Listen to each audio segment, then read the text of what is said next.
السلام عليكم ورحمة الله الإخوان والأخوات. كنتمنى هذا الفيديو تلقاكم بأحسن الأحوال.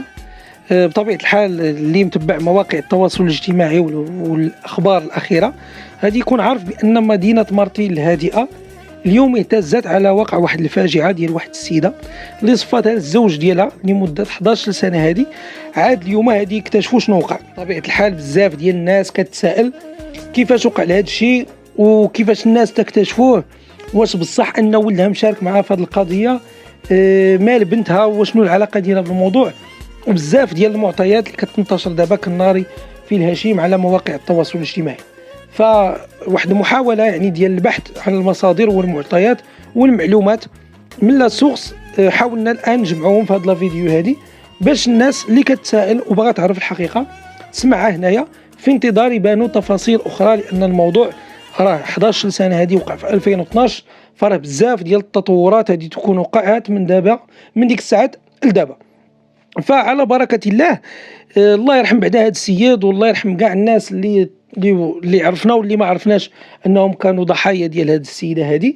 فاللي خاص ناكدوا عليه ان الواقعه يعني اليوم مارتين راه نايضه والناس خارجه والدرب وهذا، ولكن راه التوقيف تم يوم امس. فعلاش البارح وماشي اليوم؟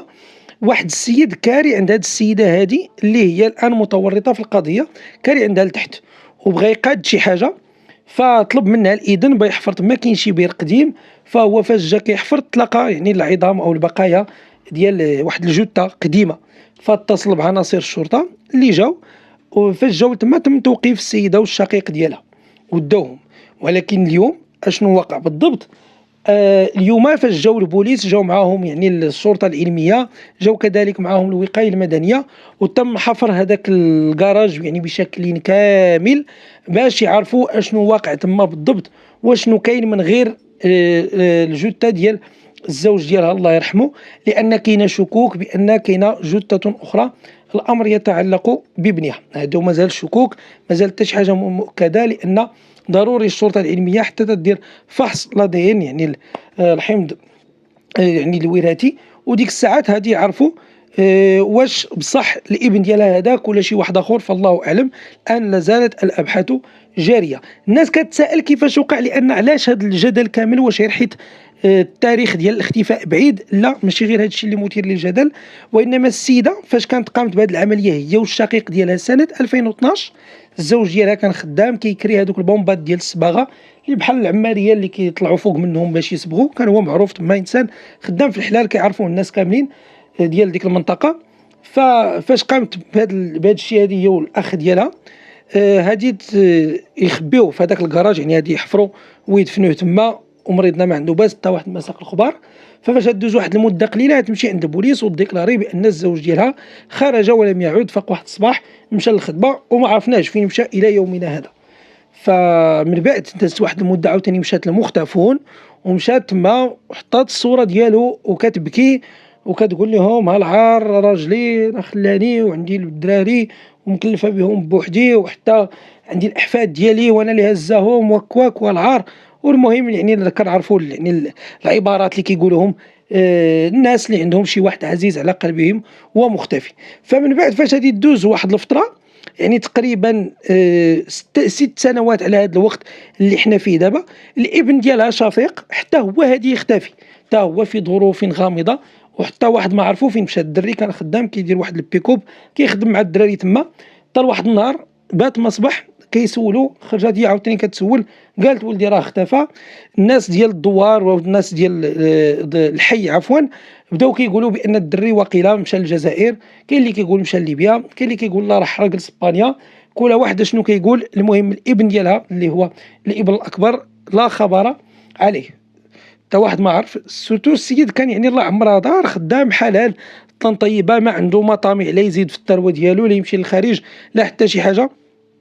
فالناس بدات كتسائل كيفاش هذا الولد هذه يغبر.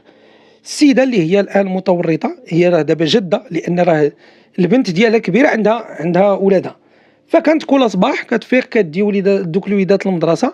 واحد النهار ديك البنت ديالها الكبيره توفات، دارت ليها الجنازه وكل شيء.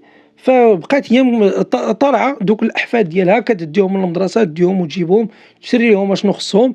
الناس كيشوفوا فيها الصوره ديال ديك المراه الله يعمرها دار اللي مهليه في وليداتها وهزاهم، مشى ليها الراجل ومشى ليها الدري، فالله يحسن عوانها. وعندها كذلك واحد البنت اللي حتى هي عايشه معها، اللي مؤخرا هذيك البنت هذه مشيت للسبيطار، هي لقاو عندها تسمم. دابا فاش تفضح هذا الشيء وتعرف، ولات بزاف ديال الفرضيات بان هناك الابن الذي اختفى يقدر يكون حتى هو ضحيه ديال التصفيه من طرف الام ديالو من بعد ما عرف السر. كذلك هذه البنت اللي وقع لها التسمم، فكاين ظنون وشكوك ان حتى هي كانت ضحيه ديال الام ديالها، والتي يعني تتعامل بواحد الطريقه ديال ما بغاتش شي واحد يعرف اشنو دارت، خاصه ان السيده يعني قامت بفيلم محبوك جدا ومدروس، بداية من يعني تخبيه في البير في ديك المنطقة تحت الكراج، يعني الريحة ومسائل كلهم ما تشموش، يعني داك الشيء كان مخدوم بطريقة يعني كيفاش بنقول طريقة يعني احترافية. كذلك هذاك الذهاب عند الشرطة والإعلان ديال الاختفاء، ثم كذلك تقصد برنامج مختفون وتقول فيه هذاك الكلام كامل، فهذاك الشيء كله كيعني ان السيده كان حاضيه صوارها وخايفه شي نهار ان هذا الشيء يتفضح. فلكن سبحان الله، فالروح عزيزه عند الله، وصعيب انك تخبي هاد الامور هادو، لان كل نهار واحد النهار غادي يجي السبب وغادي تجي الفرصه اللي غادي تبين الحقيقه كيف ما وقع دابا. فلحدود الساعه باقيين بزاف ديال المعطيات اللي غادي تبان واللي غادي نحاولوا نتبعوها، باقي ابحاث وتحريات اخرى باش تبين فين هو الابن ديالها، واش حتى هو كاين تما، واش كاين شي شخص اخر، واش ديك البنت اللي تعرضت للتسمم واش حتى هي لها ارتباط في هذه القضيه وكانت حتى هي ضحيه ديال الوالده ديالها. هذا الشيء غادي يبان يعني في الايام القليله المقبله، لان كل شيء تفضح، فاش بان بانها متورطه في العمليه الاولى، وان الشقيق ديالها هو كاين. فالايام قليله هذه يبانوا جميع المعطيات. فكنتمناو الله يرحم داك السيد والله يهدي